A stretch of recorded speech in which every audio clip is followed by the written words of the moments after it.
Hey all, இன்றைக்கி நாங்கள் எங்கே கிளம்பி போயிருக்கோன்னா நெய்வேலியில் நடக்கிற 25th புக் ஃபேர் பார்க்க தான் ஃப்ரெண்ட்ஸ் போயிருந்தோம். அங்கே என்ட்ரன்ஸு ரொம்பவே சூப்பராக இருந்தது ஃப்ரெண்ட்ஸ். சூப்பராக நிறைய ஃப்ளவர்ஸ் வச்சு டெக்கரேஷன் பண்ணியிருந்தாங்க.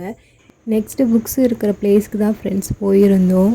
A to Z எல்லா கலெக்ஷன் ஆஃப் புக்ஸுமே இருந்துச்சு. சில்ட்ரன்ஸ்லேருந்து பெரியவங்க வரைக்கும் எல்லோரும் படிக்கிற புக்ஸுமே இங்கே வச்சுருந்தாங்க. ஸ்கூல் படிக்கிறப்போ காலேஜ் படிக்கிறப்பெல்லாம் எங்களை புக் ஃபேர் கூட்டிகிட்டு வருவாங்க ஃப்ரெண்ட்ஸ். அப்போல்லாம் வந்து புக்ஸ் நிறையா தேடிட்டுருப்போம், என்னென்ன புக்ஸ்லாம் வாங்கணும்னு சொல்லிட்டு. ஆனால் இப்போது அப்படி இல்லை. சரி சாப்பிட்லான்னு சொல்லிட்டு ஃபுட் கோர்ட் வந்து சாப்பிட்டோம் ஃப்ரெண்ட்ஸ். ஃபுட் டேஸ்ட்டுமே ரொம்பவே நல்லா இருந்தது. நைட் பார்த்திங்கன்னா அந்த ஜெயின்ட் வீல் ராட்டினத்தோட லைட் பயங்கரமாக செட் பண்ணியிருந்தாங்க. ராட்டினம் ரொம்பவே பெருசாகவும் இருந்துச்சு. அதெல்லாம் பார்த்து ரசிச்சுட்டு வெளியில் வந்துட்டோம். ஃபவுண்டெயின் கிட்டேயும் வீடியோஸ் ஃபோட்டோஸ்லாம் எடுத்துகிட்டு நாங்கள் அதோட வீட்டுக்கு கிளம்பிட்டோம் ஃப்ரெண்ட்ஸ். இந்த வீடியோ உங்களுக்கு பிடிச்சிருந்துச்சுன்னா லைக் பண்ணுங்கள், ஷேர் பண்ணுங்கள்.